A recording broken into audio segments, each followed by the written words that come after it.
The Volkswagen Golf is in the market for 45 years now, and Volkswagen says every 40 seconds they sell a Volkswagen Golf somewhere in the world. Now they present the new, the 8th generation of the car, and this Golf should be the most modern, the most connected, the most safety and the most fuel efficient one. How the new Golf drives, what else it delivers, let's find out now. Really new with the new Golf is how you control the car here at the interior.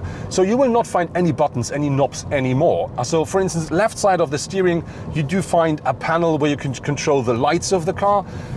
Beneath the touchscreen, you do find two controls left and right for the heating inside of the car. And there is a touch bar in the center where you can easily control by swiping different functions of your car. And it goes so far that you do not find a standard gear shift knob anymore if you drive the automatic car. You will only find a very nice and tiny joystick here at the center console. A real eye-catcher is the new, unfortunately optional head-up display. It offers high resolution and shows all important information for the journey. The new Golf is 1.79 m in width, and this is about a centimeter less than its predecessor. But it features the new Volkswagen logo at the front, and I think more important, it features new lights, because the new Golf comes as standard, always with LED lights, but there is a lot more to explore. With IQ Light, Volkswagen now also offers LED matrix headlights for the Golf. The dynamic light assist activates up to 10 different partly interactive light functions with the 22 LEDs per headlight. Thanks to the use of map data in combination with driving data such as steering angle and speed, as well as the images from the front camera, the road is perfectly illuminated depending on the situation. My test car is featuring the 2-liter diesel engine, and that delivers 110 kilowatts or 150 horsepower and offers 360 newton meters of maximum torque. And this is combined in my car with a 7-speed DSG, so a double clutch transmission. And that package really works well with the car. It's not a new drivetrain, but still very nice and absolutely fine for the Golf. So you do have enough power to drive the car a bit more sporty, or you can just enjoy a very comfortable drive. And so this really is a package that works well. Important to know is that the car now is even more quiet than its predecessors. You do not hear anything from the wheels. You do only hear a little bit of the engine. So I really have to say this really is a step forward when we talk about this car and its predecessor. Looking at the side of our test car, you of course find instantly these big wheels, 18-inch alloys, but what a pity, they are not standard. You may find smaller ones with a base model. But looking at the whole shape of the car, this really looks like a typical Golf. You find the typical proportions and you find this big C-pillar as well. But the car looks different. And the reason for that is the Golf now is 4.28 meters in length. And this is 2 centimeters more than its predecessor. But I think more important, it's only 1.46 meters in height. And this is 3 centimeters less. On top, the wheelbase has grown by 2 centimeters as well. And this gives the car completely more stretched, more long, and of course more dynamic look. The new Golf does, as its predecessor, feature more than enough space for driver and co-driver. So as you can see, I'm quite tall, nearly 2 meters, and I do sit very comfortably in the car. I do have hat space left, so really very comfortable. But how about the space behind me? Let's find out while having a short stop. So now I made a short stop to see if I can sit behind me, but today I have an assistant. So, and now let's see if I can fit in, because I sit in front of me as well. So, yeah, the good news is I do fit in. I still have a bit of space in front of my knees, but the reason is I do really sit very upright at the front. The seat is completely down to the ground, so I have no room for my feet at all. And yeah, headroom, yeah, my hair, this is touching the ceiling, but I'm not the standard person. So I think if somebody with 1.80 meters sits at the front and 180 at the rear, and they're maybe 75 kilo each, that should work for a longer distance as well. The seats the car features really are very comfortable, and they do offer more than enough support even when you drive a bit more sporty. And on top of this, you do find, yeah, enough space for your elbows, knees and everything. And what I really do like, even though we do have this massive C-pillar, you really have a very nice surround view inside your Golf.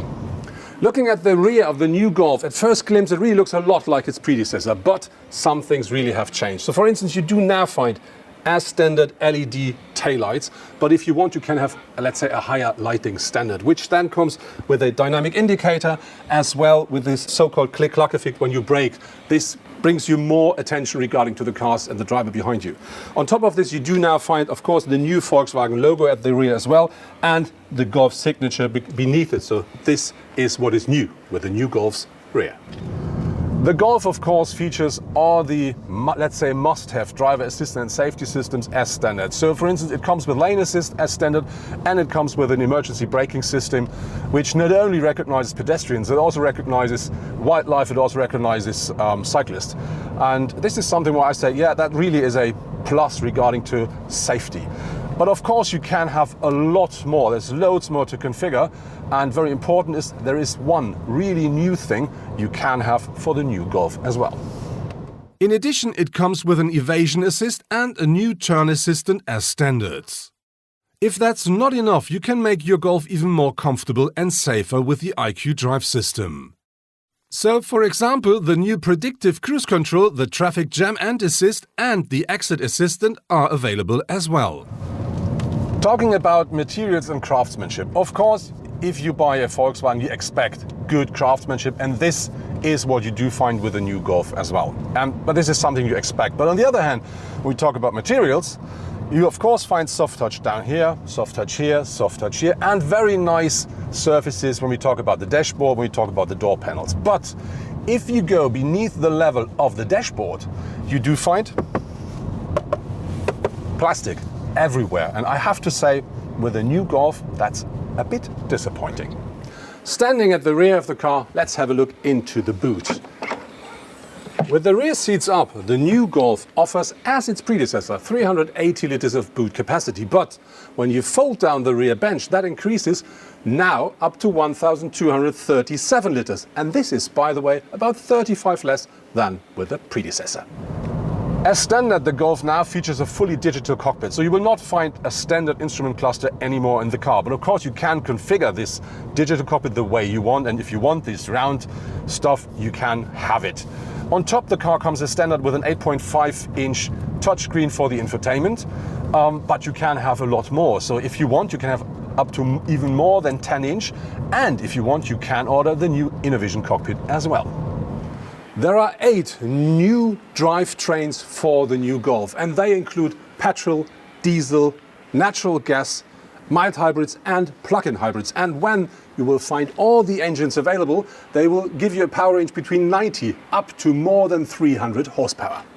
One of the most important innovations regarding to the engines of the Golf are the 3 new mild hybrids with 48-volt technology.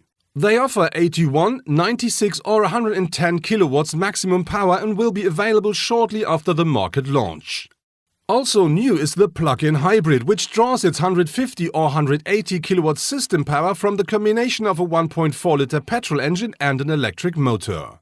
Thanks to a 13 kilowatt-hour battery, more than 50 kilometers of pure electric range should be possible. If you talk about a Golf, you have to talk about practicability. And so the car offers the storage you need. So you have big storage compartments in the doors. You do find another compartment here at the center console, quite big. And this is the one where you do find the optional wireless charging. On top of this, you have a small part here next to the gear shifter. And you do, of course, find 2 cup holders here in the center console, which you can just push away, and then you have a bigger compartment here. On top of this, of course, beneath the armrest, there is another small compartment. Very important with the Golf is that you do find at the center console 2 USB ports, but you have to be aware of these are USB-C ports, so you may need an adapter for your mobile phone. And important is the new Golf features Apple CarPlay now wireless, so you do not really need to have your cable with you. Thanks to the shift-by-wire, the automatic transmission is now more clever. Already while driving forward at slow speed, you can choose R. And only when the speed is low enough, the transmission switches gently into reverse gear. Volkswagen is not allowed to tell us any official numbers regarding to the fuel consumption yet. But the first car I drove was the 150 horsepower petrol car with a manual gearbox, and that car used a bit less than 7 liters per 100 kilometer driven. So I think quite a nice number. Now the diesel is a bit more efficient, and so the number I have here in my system at the moment is a bit less than 6.5 per 100 kilometer driven. But if you drive the Golf a bit more easy, the consumption can be lowered towards 5 liters of diesel easily. That was my first test drive with the new Volkswagen Golf 8. What really is new with the new Golf is the completely controlled inside of the car, because you do not find any buttons, knobs or something, like only touch sensors. So this is something you really have to get used to, but I really do like it. What for me is one of the highlights of the new Golf are the new driver assistance and safety systems, because they provide you with more assistance, more security, and they are a lot more comfortable, and now the car really drives nearly autonomously. On top of this, you do find the brand new head-up display, which I really do like a lot, because this is a full head-up display. So I would say I would tick the box there when it comes to extras in my car. What I didn't get is the price for the new Golf, but they told me the base model will be less than 20,000 euros in Germany. I didn't get the chance to drive one of the new plug-in hybrids or mild hybrids, so I'm really looking forward to drive that one, because that, I think, is the future for the new Golf.